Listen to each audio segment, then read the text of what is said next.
sé si alguien de ustedes me puede hacer el favor con las puertas. Y si me puedes ayudar un poquito con el audio, hermano. Buenas tardes, Jerry. Sí, por favor, gracias, muchas gracias. Les damos la más cordial bienvenida a esta jornada de charlas en relación a las festividades de noviembre. Parte de lo que es importante para nosotros como la Academia de Historia, quienes estamos organizando esta bienvenida, es tratar de llevar estas pláticas con ustedes alrededor de dos temáticas que son muy importantes y que son muy relevantes, aparentemente aisladas. Una de ellas es la festividad del Día de Muertos, que es una tradición mexicana y que se está universalizando, creo, a Latinoamérica, y países extranjeros lo están viendo como algo importante. Parte interesante que me gustaría compartirte es que la UNESCO acaba de nombrar en el 2008, hace 11 años, la nombraron a la festividad de Día de Muertos Patrimonio Cultural e Inmaterial de la Humanidad. Entonces este me parece un dato formidable porque el mundo está poniendo los ojos en festividades milenarias y festividades que representan parte de nuestra identidad.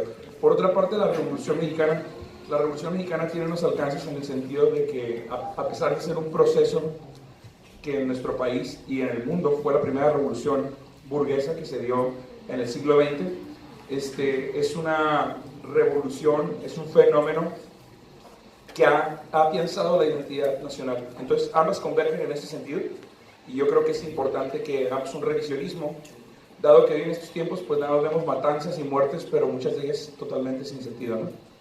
Queremos explorar un poquito lo que es la muerte y para presentarles quienes nos acompañan en esta tarde, pues tenemos a tres maestros. Tenemos a Antonio Jair García López Sánchez.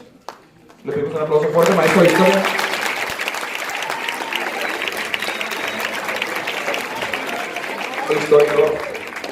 Tenemos al dos veces maestro Antonio García, que es maestro de historia y estructura socioeconómica.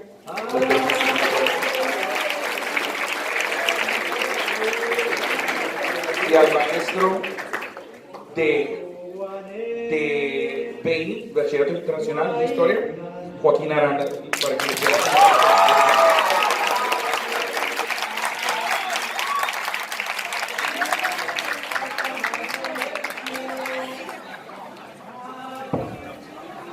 dejamos en manos de ustedes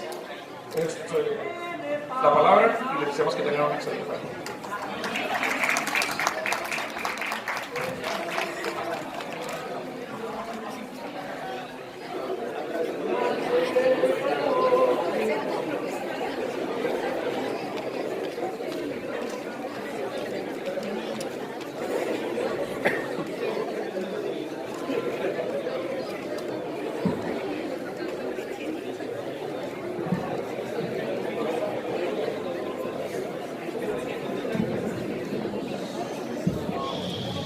Buenas tardes, mi nombre es Antonio Yair, muchas gracias por la invitación del presidente de Academia, profesor Páramo.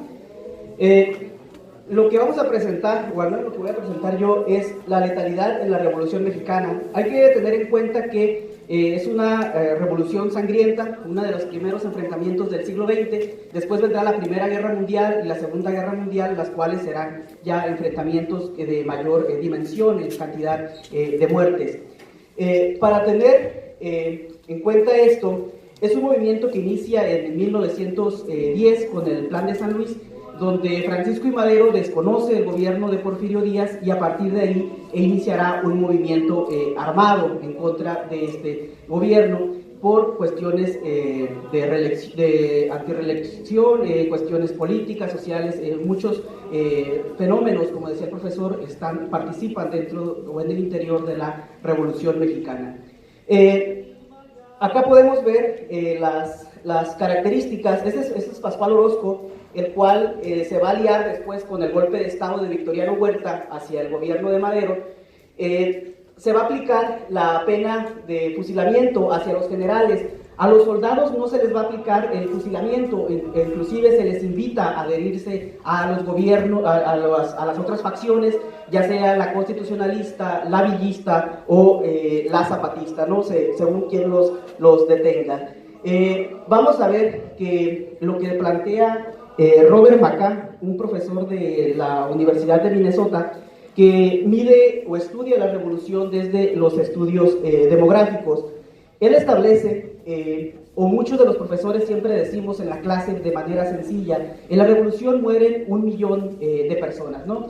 O desaparecen del censo 1 millón de personas. Macá, otro historiador del Colegio de México, Javier García Diego, van a establecer que estos datos son inciertos. Para Macá, establece que van a morir, van a migrar y van a dejar de nacer cerca de 1.4 millones de personas. Establecerán varias cifras, unos dicen que son 3 millones como Colbert, otros dirán que son 2.5 millones, pero esa es la cifra más o menos de las personas. ¿Le puedo dar al siguiente? Otra de las cosas que pasa dentro de la Revolución Mexicana son las enfermedades. Los cuerpos o la gran cantidad de cuerpos que no logran ser enterrados o que muchas veces simplemente los van a quemar para poder deshacer de las enfermedades, van a empezar a generar ciertas enfermedades o a difundir ciertas enfermedades como la tifo, pero en la Ciudad de México y en otras regiones aparecerá la influenza española, la cual se estima que va a restar cerca de 2 millones de personas en la población mexicana. Después, en estas enfermedades, también otras personas van a morir por cuestiones de hambre. Al estar los soldados y los hombres, y todos con su familia, dentro de la guerra, las tierras se van a dejar de labrar. En consecuencia, gran personas tendrán condición de calle, y eso va a propagar las enfermedades o morir de desnutrición. Entonces, ahí podemos ver cómo se alimentaba a las personas con enfermedades, y al final establece, según García Diego y Macá, que estas enfermedades vienen del norte. Gran parte del problema o la forma de explicar la Revolución Mexicana siempre es el norte, ¿no? Por la conexión con el ferrocarril. Las estimaciones son similares, las cantidades de muertos que hay entre México y Estados Unidos. Sin embargo, la población de estadounidenses es mucho mayor a la de mexicanos. En consecuencia, la cantidad de muertos es más siniestra de este lado de la frontera. Entonces, es una enfermedad que viene del norte, es una enfermedad que viene, pues también vienen las armas, vienen muchas formas de negociación. La frontera será muy importante para estas regiones. Otros números a estimar serán la de los migrantes. Se estima que cerca de 140,000 establecen unos, y otros establecen que hasta 400,000 personas mexicanas van a migrar de México a Estados Unidos, ¿no? Por lo cual las tasas de fertilidad se van a ver también mermadas en estos momentos. Entonces mucha gente dejará de nacer, lo cual también le pega muy duro a la cantidad de personas de esta región.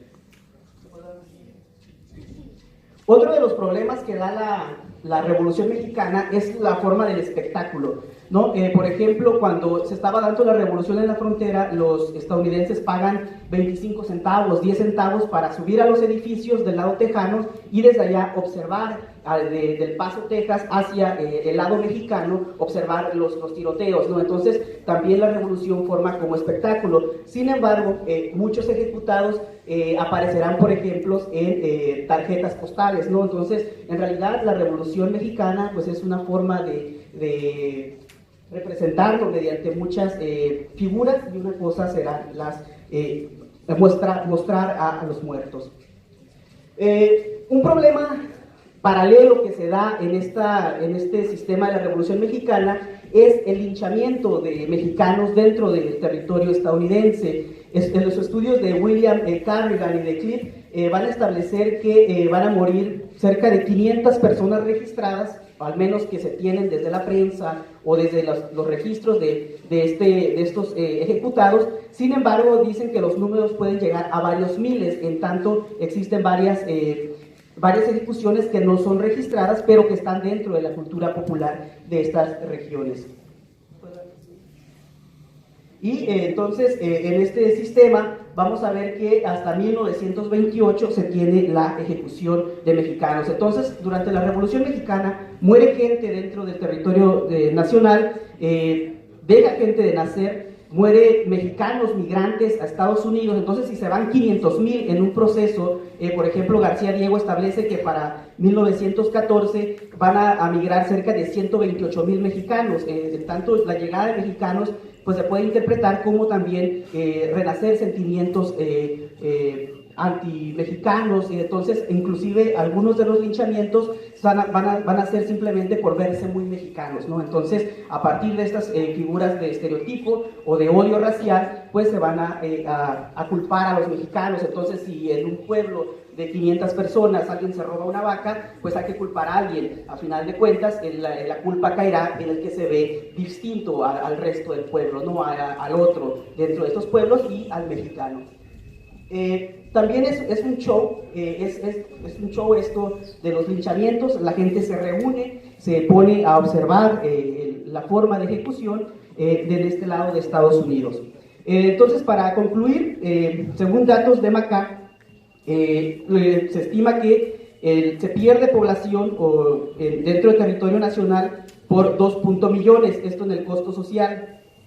1.4 millones por muerte, por violencia. Hay que recordar que al estar destruidas o devastadas las instituciones, se aumentan los crímenes, aumentan otros tipos de circunstancias por las cuales mueren las personas. Se estima que por esto morirán cerca de 1.4 millones. Desaparecen 900,000 hombres de los sistemas agrícolas, 500,000 mujeres.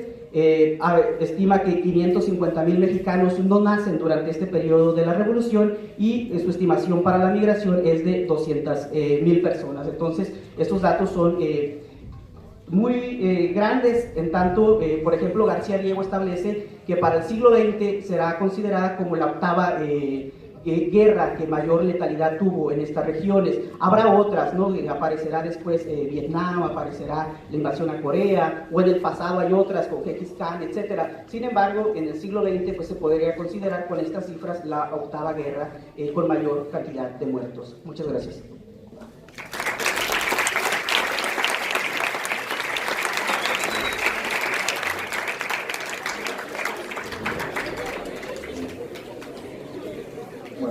Buenas tardes. Mi nombre es Joaquín Aranda. Más que parte de la historia, voy a hablar de parte de la filosofía sobre la muerte, ya que en un primer momento este proyecto, pues con iniciativa del profesor Páramo, pues había estado estipulado para el Día de la Muerte. Sin embargo, voy a hacer algunas alusiones, sobre todo al movimiento de la Revolución Mexicana también. Desde el punto de vista filosófico, la muerte siempre ha sido un tema muy importante. Una clásica pregunta, por supuesto, es ¿qué es la muerte? La mayoría de los filósofos en un primer momento han contestado no lo sabemos. Y aquí aparece una figura de la antigüedad griega, específicamente Epicuro, que menciona que cuando la muerte está, nosotros ya no estamos, y cuando nosotros estamos, ella no está. Lo que significa que la muerte, por lo regular, pues es algo que no se vive. ¿La música? ¿Era a propósito la música tenebrosa? Entonces, pareciera que en algún momento el tema de la muerte tendría que ser lúgubre como esa música, o misteriosa, ¿no? Pero parte importante desde el punto de vista también antropológico, que la muerte para el ser humano se ha convertido en un fenómeno también cultural. Y en este sentido la filosofía no ha querido quedarse atrás, y ha sido un objeto de reflexión constante, ¿no? A lo mejor hago un pequeño recorrido anacrónico y no necesariamente histórico, porque tendría que hacer una síntesis muy extensa de las concepciones de la muerte que se han tenido, pero prácticamente la pregunta sobre la muerte desde la filosofía podríamos pensar que está en dos sentidos, ¿no? El primer sentido sería que hay continuidad y que la muerte solamente representa una etapa de la forma completa en la que el ser humano vive. Entonces, en este caso, Platón hace una afirmación muy interesante. Dice Platón: los verdaderos filósofos ya han muerto. Por eso no les asusta la muerte. ¿Qué podría esta arrebatárseles? Entonces, si se dan cuenta aquí, ¿qué significa esto? Por supuesto, tendría que, pues, de cierta manera, remitirme a la concepción y sobre todo a la visión filosófica de Platón, en donde el alma sigue persistiendo aunque el cuerpo muera, ¿no? Y esta va a ser una de las herencias más interesantes para el cristianismo, Por eso cuando Platón se pregunta sobre la muerte, no la ve de forma indistinta, sino solamente un ciclo que se tiene que cumplir. Y entonces la pregunta filosófica sobre la muerte en un primer sentido sería, bueno, es algo y es algo inevitable y por lo tanto es una etapa más. Esta característica que en algún momento puede convertirse en cíclica, también la tenían de cierta manera las antiguas civilizaciones precolombinas, en específico los aztecas. Entonces, la idea del sacrificio para la cosmovisión azteca va a ser un elemento imprescindible en el sentido que va relacionado con la concepción de la muerte. La muerte significa nuevamente dar vida, y la vida significa darle muerte. Y la muerte no es absolutamente el fin o la finalidad de algo, ¿no? Y en este sentido aparece la segunda forma en la que los griegos presentan la muerte. Entonces la muerte no sería un fin, sino el final, ¿no? Su finitud y su finalidad, por eso hemos de prepararnos para la muerte. Y de aquí aparece una corriente bien interesante de la filosofía, porque dicen que la vida es la preparación para la muerte. Entonces, sí alcanzan a distinguir estos dos elementos. Una primera en la que hay continuidad, no hay término, es un elemento que se repite, y la segunda es aquella en donde sí, la muerte determina un alto. Entonces por eso la vida se tiene que preparar para ese momento culminante. Entonces aquí aparece el elemento filosófico esencial. ¿Qué es la filosofía? Pues la filosofía es la reflexión sobre la muerte. Entonces, estas dos visiones se van a ir desarrollando continuamente a través de la historia de la filosofía, en particular occidental, y van a aparecer, voy a dar un salto enorme, pues por supuesto me voy a pasar la Edad Media, porque si no aquí me van a dar el receso y todos no vamos a poder comer un burrito, para continuar con esa muerte que por fuerza nos tiene que nos está persiguiendo. Montaigne, en la modernidad, voy a dar un salto a la modernidad, y Montaigne particularmente dice que filosofar es aprender a morir. Por supuesto, es una postura, y en este sentido, aunque el término parece muy serio, es una invitación a la reflexión sobre la misma, en los caminos que ustedes gusten, en el primer sentido griego o en el segundo sentido griego, y en este tercer elemento que es un elemento de la modernidad. Filosofar es aprender a morir. Entonces, aquí aparece otro filósofo muy importante, que es un filósofo danés del siglo XVII, que se llama Spinoza. Benedito Spinoza, él menciona que filosofar no es aprender a morir, porque uno no piensa la muerte no se vive, solamente la vida se vive. Y estamos hablando de una posición vitalista desde la filosofía, y un rechazo a la reflexión de la muerte por una reflexión de la vida. Esto va a ser muy importante, porque el mismo Spinoza menciona que pensar en la muerte es ocioso y finalmente nos quita potencialidad de vida que podríamos tener. En el marco de referencia de Spinoza en la vida cotidiana, prácticamente él distingue, en una forma muy sintetizada, él distingue que hay dos principios en los que mueven nuestra vida. Uno es el principio de alegría y el otro es el de tristeza. Estos dos elementos aumentan nuestra potencia de ser o la disminuyen. Y bajo estos dos elementos se hace un desligue de afectos. Hay distintos afectos. Entonces, por ejemplo, lo que nosotros hoy denominamos valores, él le denomina afectos, algunos de ellos. Por ejemplo, tenemos la humildad. Y la humildad en Spinoza, por supuesto, es un afecto triste, porque al ponernos en los zapatos del otro, disminuye nuestra potencialidad de ser. Lo mejor que tendríamos que hacer es generar un concepto contrario, tal vez denominado emulación. La emulación sería que yo quiero ser como el otro de la misma manera, para aumentar mi potencia de ser, y por lo tanto caer en el afecto de la alegría y aumentar mi vitalidad. Entonces, bajo esta lógica y una explicación muy sencilla, pensar la muerte para Spinoza significa demeritar nuestra potencia de vida, porque pues, nos genera un elemento de vacío y también de tristeza, no solo la muerte propia, sino también la muerte ajena. Entonces Spinoza, les cito una parte muy interesante, dice: en nada piensa menos el hombre libre que en la muerte.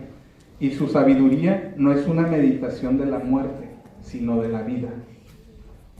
Prácticamente lo que hace Spinoza es distinguir dos tipos de seres humanos, los siervos y los hombres libres, o los seres humanos libres. Los seres humanos libres prácticamente están enfocados en vivir la vida y los siervos están pensando en la muerte o en los afectos de tristeza que disminuyen su potencia de ser. Para ello también Spinoza se contrapone a Montaigne, si se dieron cuenta, porque Montaigne dice que filosofar es aprender a morir y no hay un aspecto más misterioso que la muerte. Por supuesto, Montaigne está mencionando que la muerte es lo inefable, aquello inalcanzable, lo que es más presente en nosotros, pero también lo más ausente. Si se dan cuenta esta dicotomía, lo más presente porque sabemos que todos vamos a morir, sabemos que somos finitos, y es lo más presente, es lo más ausente porque no está presente en este momento en que reflexionamos sobre ella. Entonces, estas dos visiones van a seguir continuando de una o de otra manera a través de la filosofía. Y de la antigüedad me pasé a la modernidad, y de la modernidad me voy a pasar todavía a la época contemporánea, para situar un poquito esta concepción de la muerte en México. Particularmente, si se dan cuenta, no estoy manejando el dato bruto, el hecho de la muerte, sino en un nivel de abstracción y de reflexión sobre la muerte. Y en este sentido, vuelvo con los compañeros sobre la revolución. Como saben, toda etapa histórica en un país está acompañada de una filosofía muy particular. Se sabe de antemano que en la época del Porfiriato la filosofía predilecta era el positivismo. Por supuesto que la Revolución Mexicana va a tener una propuesta filosófica, y esta propuesta filosófica va a generar una apertura a las filosofías que se están desarrollando en Europa y enfrentarla particularmente con la visión positivista. Recuerden que de una forma muy característica en el positivismo se refiere al conocimiento de las ciencias experimentales de la realidad y aplicadas también a las ciencias sociales. Entonces los métodos y las formas en las que las ciencias experimentales se desarrollan, también los positivistas quieren aplicarlas al fenómeno social. ¿Cuál es la reacción al positivismo en México? Prácticamente la filosofía de la revolución no puede ser definida o sintetizada en una sola filosofía, sino hay varias filosofías, por no decir también ideologías o cuestiones políticas o filosofías políticas. Entonces, el enfrentamiento al positivismo va a estar conformado por un grupo que quiere renovar el conocimiento de la naturaleza humana a través de su cultura. Y tenemos uno de los ejemplos más específicos que va a ser el Ateneo de la Juventud. Este Ateneo de la Juventud plantea en específico la revalorización de la cultura mexicana. Entonces, el positivismo, si bien era una corriente filosófica preponderante en el Porfiriato, su vertiente fuerte va a estar condicionada por su visión francesa. Con el Ateneo de la Juventud hay una revalorización de la cultura mexicana y por ende uno de los elementos más interesantes del Ateneo de la Juventud como elemento importante de la Revolución Mexicana va a ser un filósofo y un poeta mexicano muy importante, Octavio Paz. Él no forma parte del Ateneo de la Juventud, es de la siguiente generación. Entonces, este escritor, como todos saben, nada más para ir terminando en este recorrido histórico muy breve sobre la reflexión filosófica de la muerte, tiene un librito que se llama El laberinto de la soledad. En este librito hay un ensayito que se llama Todos Santos, ¿cómo? ¿Alguien se lo sabe? ¿Sí lo están leyendo? ¿Cómo se llama el apartado ese? Está Máscaras Mexicanas, el Pachuco. ¿Cómo? Todos santos, todos somos santos. En este apartado, Todos Santos Día de Muertos se llama, Todos Santos Día de Muertos. En este va a ser una reflexión muy interesante sobre la fiesta y la muerte en segundo lugar. Entonces, para llegar a una síntesis entre que para el mexicano en particular, si se puede reflexionar sobre la muerte, para el mexicano la muerte es una fiesta. Entonces, tenemos, si se dan cuenta, la versión griega era casi el hombre delante de esto que es inefable, misterioso, que no se puede explicar, tomar dos caminos. La modernidad se afirma entre uno que dice, a fuerzas tenemos que pensarla, y otro que dice, no debemos de pensarla porque lo más importante es la vida. Y luego llegamos a México con esta forma muy peculiar de que la muerte se convierte en fiesta, ¿no? El mismo Octavio Paz dice, el mexicano moderno, la muerte carece de significado, así como carece la vida. Al mexicano no le importa la vida, pero igual no le importa la muerte. Ha trascendido en el carácter del mexicano la visión prehispánica, precolombina, sobre el elemento cíclico, pero también la visión cristiana, donde necesitamos pues ganarnos el reino de Dios, y entonces la vida es el momento adecuado para poder obtenerlo. El mismo Octavio Paz dice, el mexicano la muerte la frecuenta, la burla, la acaricia, duerme con ella, la festeja, es uno de sus juguetes favoritos y su amor más personal. También la contempla cara a cara, con impaciencia, desdén o ironía. Entonces, si se dan cuenta, es mucho más rica. Si mi propuesta es exponerles un poquito de lo que se ha reflexionado sobre la muerte desde la filosofía en sentido occidental o europeo, tenemos una visión, aunque falta por supuesto de explicarla correctamente por el tiempo, la visión más rica que tenemos sobre la muerte. Por supuesto, este paradigma algunos lo han cuestionado y tendríamos que pensar nosotros qué es la muerte para el mexicano en nuestro tiempo. Algo es seguro, es reflexión, también es fiesta, y debemos de tener nuestras reservas de que se convierta en espectáculo. A propósito de un cantautor, ¿no? Si se dieron cuenta que hubo hace poco la muerte de un cantautor, hicieron unos festejos muy grandes en el Palacio de Bellas Artes, la gente tomando fotos y videos como si fuera un parque de diversiones.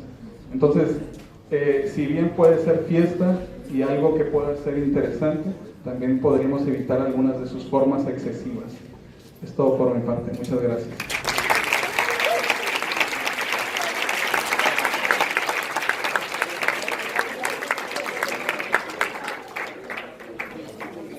Buenas tardes. Yo soy Antonio García, soy nuevo profesor de historia. Este semestre toca Historia de México 1, muy a propósito de las fechas que tenemos en este semestre. Está, por ejemplo, el Día de Muertos, pues aquí lo tenemos la imagen, Día de Muertos muy reciente. Como hablaban mis compañeros, la idea que tenemos nosotros de la muerte, nuestras tradiciones sobre la muerte tienen elementos del México prehispánico, de nuestras raíces indias, y también de las raíces españolas, incluidas, por ejemplo, la religión católica introdujo a nuestras tradiciones una serie de conceptos y de ideas que se mezclaron y dieron como fruto la tradición que tenemos hoy en día, nuestra visión sobre la muerte. Entre los temas de Historia de México 1 está el sincretismo cultural y el mestizaje, porque vemos el México prehispánico y el virreinato, que fue la época en la que se dio esta mezcla que dio como origen a nuestra nación. El punto de partida de toda esta historia nuestra, de alguna manera, es el momento en que se encontró Europa y América. El momento en que España descubre América, el 12 de octubre de 1492, y quiero compartir con ustedes un video que nos transporta a ese momento, de donde parte la unión de nuestras raíces, de las raíces que nos han dado forma como nación. Entonces voy a pedir a mi compañero a ver si podemos ver este video. Puede tener sonido mejor. Aquí nos transportamos al 12 de octubre de 1492.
estas tierras en nombre de sus reyes, don Fernando de Aragón y doña Isabel de Castilla, y las bautizó con el nombre de San Salvador.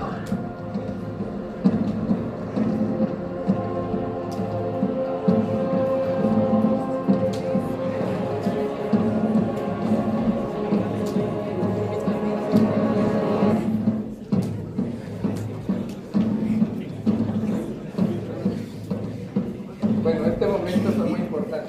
Fue el inicio de la unión de dos raíces. Esto se lo digo a mis grupos durante el semestre.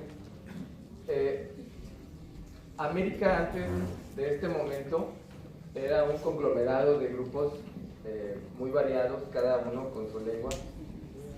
Para que pueda surgir una nación como la nuestra, formada por grupos muy numerosos, se necesita, para que nos podamos comunicar, un idioma común. Antes de este momento, cada grupo que vivía en nuestro continente tenía, en lo que ahora es México, tenía su propio idioma, vivía más o menos a su modo, y para empezar a ser nación se necesita tener un idioma común. Y ese idioma común es el que hablamos ahora, es el español, que empezó a ser el idioma común de todos a partir de este momento. Entonces, para ser nación necesitamos idioma común, también necesitamos un conjunto de valores comunes, que lo empezó a dar el proceso de evangelización que vino después. En ese proceso se inscribe la transformación de la tradición del Día de Muertos, que ya existía entre los grupos nativos de América. Esta idea de que los muertos vienen en estos días a convivir otra vez con sus familiares es una idea prehispánica que ha sobrevivido y que se ha mezclado con las ideas traídas por los evangelizadores. Y bueno, y el otro elemento pues es el nuevo orden, las nuevas leyes, el nuevo ordenamiento legal que trajo el periodo del virreinato. Estas etapas se ven en este semestre, precisamente en Historia de México 1, y esta fecha cae exactamente a la mitad del semestre. Y es un muy buen ejemplo del sincretismo cultural, de la mezcla de tradiciones y de ideas y del mestizaje que dio origen a las naciones, a nuestras naciones que hablamos español y particularmente a la nación mexicana. Me gustaría ahora dar paso, quizá tenemos alguna oportunidad de tener interacción, quizá alguna pregunta o comentario de ustedes. ¿Alguno de ustedes que guste compartir una pregunta? Si gusta hacerlo en voz alta.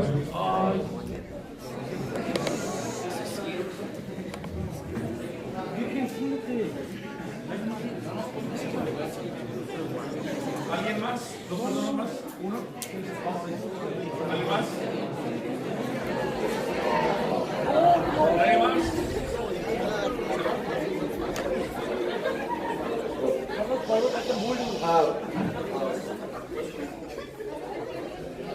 Primero, buenas tardes. Mi nombre es Guadalupe Enríquez, soy del grupo 324 y mi pregunta va dirigida a ustedes.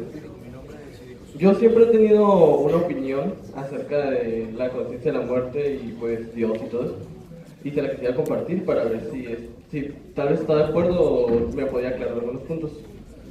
Es acerca de que desde la historia de México, nuestros antepasados, a todo lo que no conoce le ponen nombre de Dios, a todo lo que no tiene una explicación. Entonces, antes estaba que el dios del fuego, el dios del agua y todo lo que no podemos darle una explicación. Y ahora, lo único que, bueno, no lo único, pero uno de los grandes misterios de la humanidad es la muerte.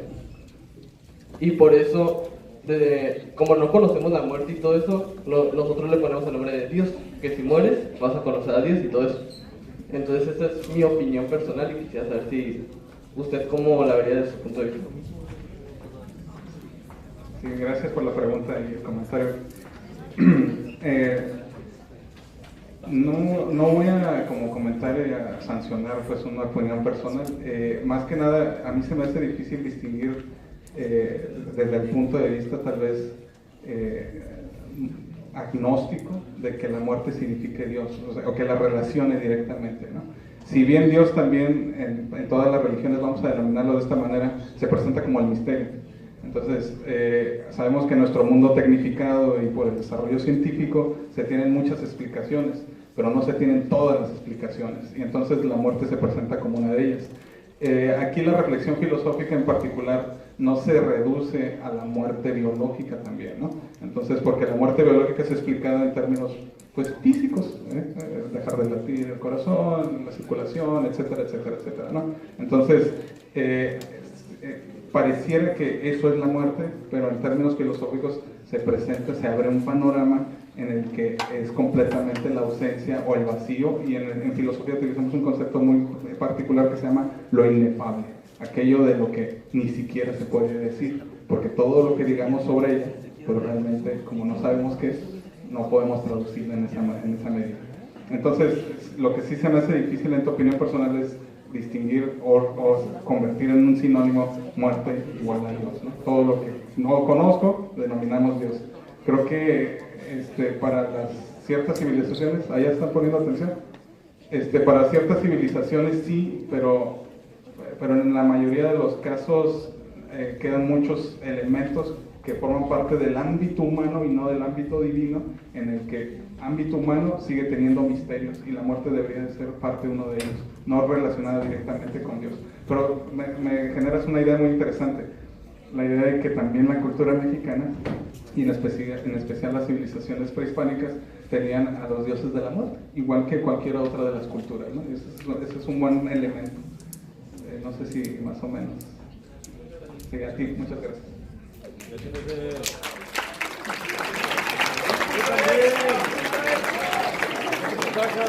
A mí me gustaría saber cómo ha sido la concepción de la muerte, pero en los animales filosóficamente, la concepción de la muerte durante estos años, puesto que los derechos de los animales y su apego pues es relativamente reciente a estas épocas. Cuando hablas de la concepción de la muerte, gracias por tu participación, cuando hablas de la concepción de la muerte desde los animales, o sea, es un problema infranqueable de comunicación. Entonces, algunos han puesto una situación muy clara, ni nosotros nos conocemos. Ahora, conocer al otro es un problema para empezar, al otro, al igual que yo, que es un ser humano. Segundo, conocer a los animales es un problema más grave, porque el elemento de la comunicación va a ser difícil de tener. No sé si entendí bien tu pregunta, pero ¿cómo tienen esta concepción de la muerte los animales? No sé qué concepción tienen de muerte. Pero creo que va dirigida a qué concepción de la muerte tenemos nosotros sobre los animales. Entonces, dentro de la filosofía, prácticamente, si nos vamos la filosofía la denominamos como un todo, ¿no?, de pensamiento, pero hay filosofías. Entonces, hay ciertas filosofías que han catalogado a las especies animales como autómatas, como si fueran mecanismos, pero esta es una visión muy particular de ciertas filosofías, y ahí tenemos un Descartes, ¿no? En ellos no tienen elementos racionales, y si no hay elementos racionales, pues están motivados por elementos mecánicos y biológicos determinados, entonces la muerte para ellos no es un problema. Pero aquí es un tema muy interesante porque algunos filósofos sí consideran la muerte de los animales, los han valorado. Entonces, que igual que con nosotros se nos impone un efecto sobre la muerte del otro ser humano, que también puede tener el efecto con un animal. Entonces aquí hablamos de un sentimiento, una emoción o un elemento afectivo que genera un lazo con los mismos. Pero esa es otra corriente filosófica. Principalmente Schopenhauer dice que él prefiere estar entre los animales que entre la gente. Entonces, es muy importante lo que mencionas.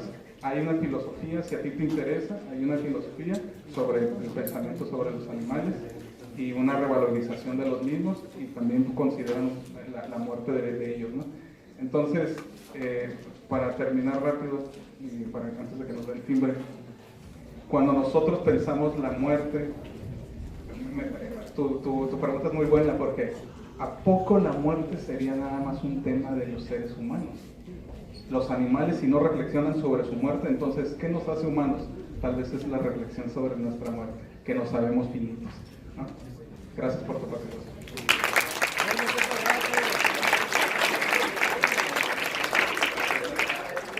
hacer un comentario antes de pasar a la siguiente pregunta. Escuchando todas estas preguntas que caen en el ámbito de las creencias, de la fe, su contraste con la ciencia, en la mayoría de los cursos modernos de desarrollo humano se considera que la fe y las creencias no necesariamente están en contraposición a la ciencia, sino que se complementan, son parte de la cultura humana. Y los hace mejores, los puede hacer a quien lo tenga, pues que lo aproveche porque puede hacerlos mejores personas. Entonces, les explicamos unos 3 minutos, por favor. Así fue. Dejando de lado un poco el enfoque hacia la muerte filosóficamente, yo quería hacer un enfoque mayormente a los hechos históricos. Como ya sabemos, pues el hecho de que los españoles llegaran y hicieran la evangelización, sabemos todos los factores que tenían con ellos, por ejemplo, la inducción de un dios. Quería saber su opinión, si este proceso fue o beneficioso o contradictorio para la cultura mexicana, ya que independientemente antes de que ellos llegaran, nosotros ya teníamos, haciendo enfoque a las culturas pasadas, ya tenían una trayectoria muy bien estructurada. Por ejemplo, ya tenían el enfoque, ya habían introducido el cero a la numeración, ya tenían un calendario, entre otras cosas. Quiero saber si usted piensa que fue un buen punto que los españoles evangelizaran a todos los mexicanos, a la cultura, ya que lo único que hicieron mayormente fue meter un dios cristiano, y aunque tenían similitudes, las dos culturas, por ejemplo, tenían un muy buen punto de vista acerca del dogmatismo, que ya sabemos que es un dios que no puede ser contradecido. ¿O cree que fue bueno porque indujeron cosas que mejoraron el desarrollo de la cultura? Gracias por la pregunta. Bueno, como les comentaba, éramos muchos grupos, éramos cientos de grupos diferentes. Para poder convivir y ser nación, se necesita estar de acuerdo, por lo menos, aparte de tener un idioma común, se necesita tener ciertos valores comunes. Estar de acuerdo, por lo menos, en lo que está bien y lo que está mal, para poder convivir y formar una sociedad.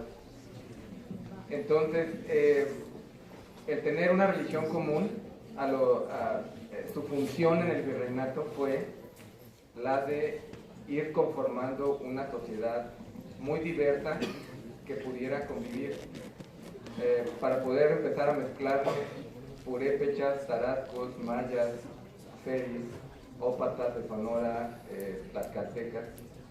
Aparte de tener el mismo idioma, que empezó a ser el español, se necesitó tener una base de valores comunes mínimos.